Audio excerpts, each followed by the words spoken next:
Hey YouTube, it's your girl, keeping it real with Tra-Luv.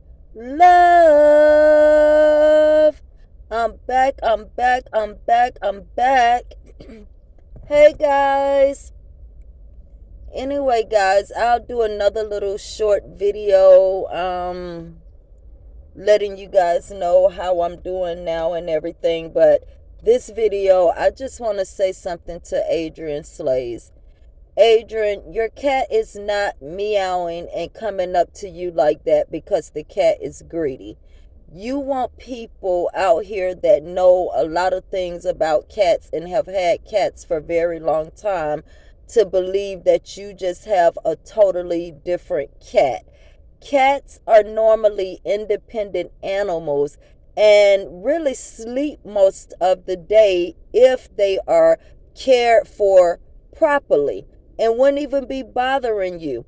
However, how can you sit and think that your body needs food more than one time a day, but the cat doesn't need food but one time a day? And the reason I'm asking this question, because I heard on your video the other day, you say, go on cat, you already had your food for today.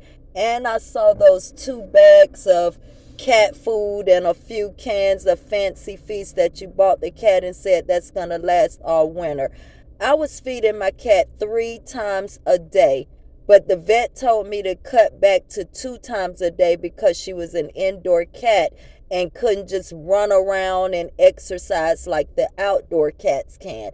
Your cat needs to at least eat twice a day. You should have that cat on a schedule. 6 o'clock in the morning, again at 3, 4, and 5, and in between give that cat a snack. It's very, very sad to hear the meow of that cat because I know that cat is hungry and not greedy. And another thing you don't seem to understand is people that have researched and had cats long time and cared to take the time to learn about how to care for them properly understands that their tail is their communication a lot of times with their owners and with anybody else. Their body is their communication. Their tail will tell you a lot about how they're feeling at that moment. And your cat is miserable, Adrian. Your cat does not feel confident in your house. Your cat is fearful. And something that cat knows that it's not being treated the way it should be treated. And see, that's another thing. Cats are very mystical animals. They tap into spirit very well. Hence the reason the Egyptians worshiped them. And back in those days, if anybody was caught doing anything harmful to a cat, they were killed. That's why the sphinx is a cat's body and a person's head. They were worshipped because they were believed to be the connection between the physical and the spiritual realm. However, it is something very mystical about cats. And that cat will be more loyal to you and love you more than either one of those men you are dealing with if that cat was treated properly. Now, it's not fair to go and get a cat that's already in the shelter, which means either it was feral once before or either it was mistreated or somebody turned it over. Now to be given a second life or a second chance to be a free cat and still not be treated correctly, that's not right. You give the cat a paper ball for a toy. Cats, even though they are domesticated, they are just like their outside wild counterparts. They still need to release that energy. That's why cats sleep most of the day, because they hunt at night.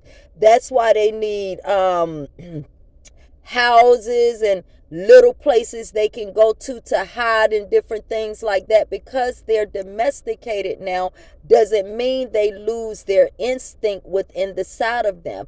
They still have the urge and the instincts to do anything that the outside wildcats have in them, because that's where they come from. That cat needs to be able to release that energy. That cat has nothing to play with. That cat has nothing to stimulate it. That cat is boring. The cats get depressed. Cats get everything that human beings get. I wasn't just posting all of those cat tidbits on my community wall for anything. And another thing, you're harming that cat over there. Smoke, all of that secondhand smoke, incense, weed, whatever. It causes asthma and respiratory infections within cats. They get everything that we get. And the medicine and stuff is not cheap. And it's horrible sitting there hearing your cat wheezing and can't hardly breathe.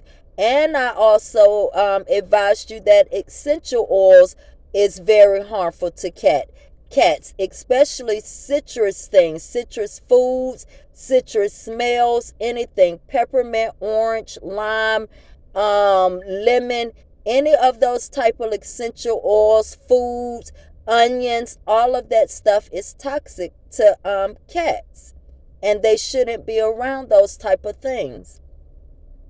But on top of that, that cat should be given lots of love and affection. And I can see you're very fake with that cat. I mean, it shows, yeah,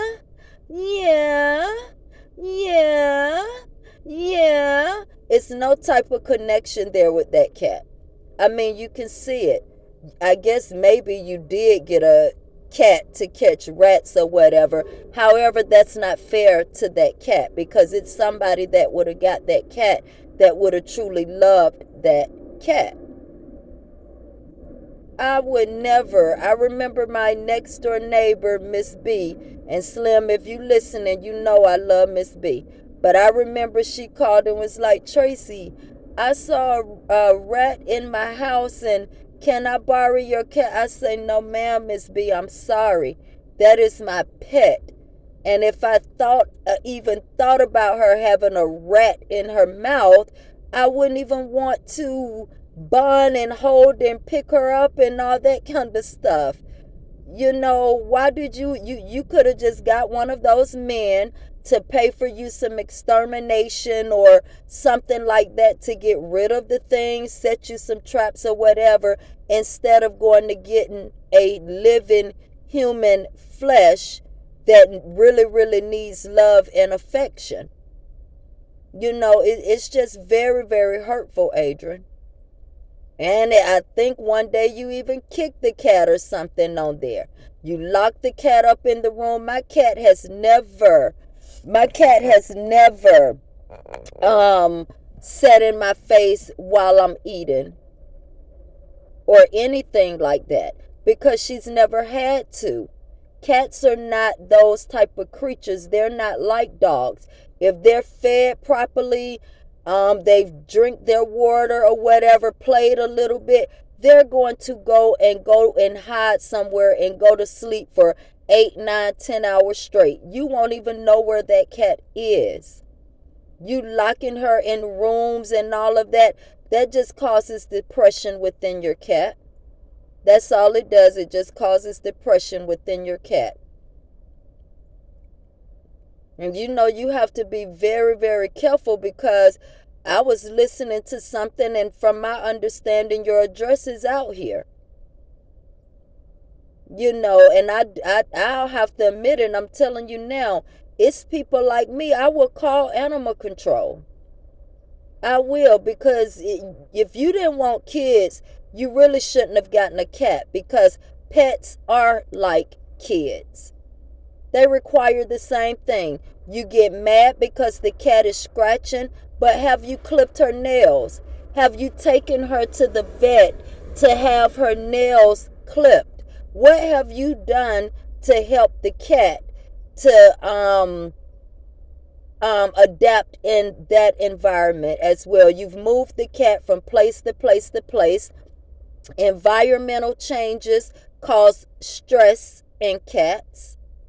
I mean, you're not building no type of connection at all with this cat. And it's sad. And then you want us, the public, to believe that, oh, she's just greedy and, doing that because she can. Half of the public have cats, Adrian. We know the difference in the meows and all of that. It's no different. And that cat is hungry. You was giving the cat tuna. You probably messed up the inside. The way you feed that cat anything, you was giving the cat tuna back to back to back, which is not a proper diet and can harm the cat because of all the mercury in the tuna. But you don't care. It's absolutely sad, Adrian. But if you don't want to care for that cat properly, you should just take the cat back and be done with it. Anyway, guys, thank you for listening. Bye.